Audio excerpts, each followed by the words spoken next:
Alors, on aborde aujourd'hui un sujet vraiment bouleversant, tiré de la source qu'on a consultée, le décès tragique de Diogo Jota, le joueur portugais de Liverpool, et de son frère Thiago. Oui, un choc terrible. Ils ont eu un accident de voiture près de Porto. C'est ça. Et notre objectif, c'est un peu de décrypter, à partir de cet article, les circonstances et l'émotion que ça a suscité. Absolument. Alors, sur l'accident lui-même, qu'est-ce qu'on sait?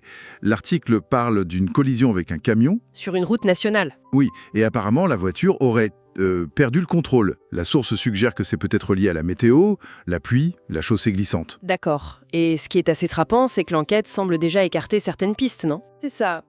A priori, pas de vitesse excessive, pas de substance non plus. On s'oriente plutôt vers une erreur de conduite, malheureuse, liée aux conditions météo. Une sorte de fatalité, quoi. Terrible. Vraiment. Et face à ça, le monde du foot a réagi. Immédiatement. Partout dans le monde. L'article le souligne bien. J'imagine. Liverpool surtout, son club. Oui, Liverpool a confirmé très vite. Ils ont parlé d'une douleur immense, c'est le terme utilisé. Et ils ont décrit Diogo Jota pas seulement comme un professionnel exemplaire, mais aussi, et c'est fort, comme un guerrier sur le terrain. Ah oui, ce mot guerrier, ça marque. Surtout quand on pense à ce qui s'est passé. Exactement.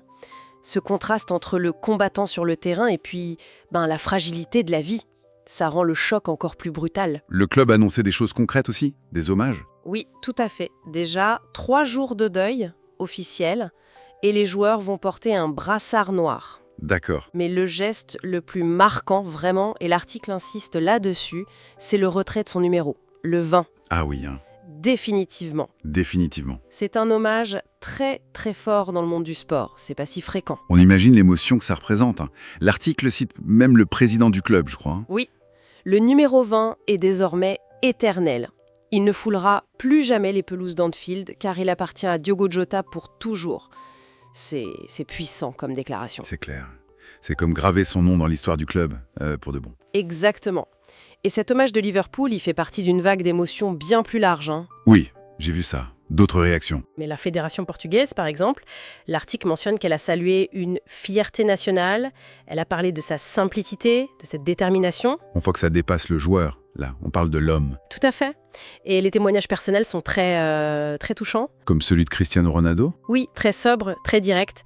Pas de mots, repose en paix mon frère. C'est ce que rapporte l'article. Et Mohamed Salah aussi, son coéquipier. Lui parle d'un joueur incroyable. Mais il ajoute un homme encore plus grand, et il termine par « le vide que tu laisses est immense ».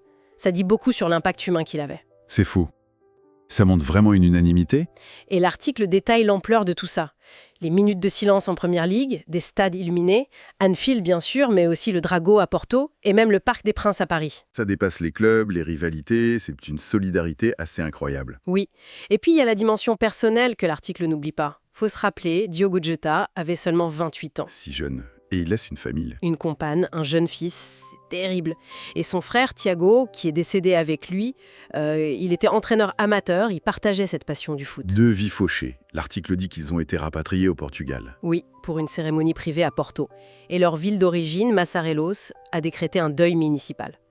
L'article présente un peu ça comme un rappel brutal de la fragilité de la vie, tout simplement. Donc pour résumer ce que nous dit cette source, un drame soudain, une émotion mondiale vraiment, et un héritage sportif qui va être marqué à jamais par ce retrait du numéro 20. Un symbole fort. Exactement. Et ça soulève une question, je trouve, en lisant cet article. Comment une disparition aussi brutale, aussi inattendue, transforme la façon dont on se souvient d'un athlète? Surtout un athlète connu pour son énergie, sa combativité. C'est vrai. Et aussi, quel est le rôle de ces symboles, comme ce numéro retiré? Est-ce que ça aide vraiment à immortaliser un héritage qui a été interrompu si tragiquement? C'est une réflexion intéressante.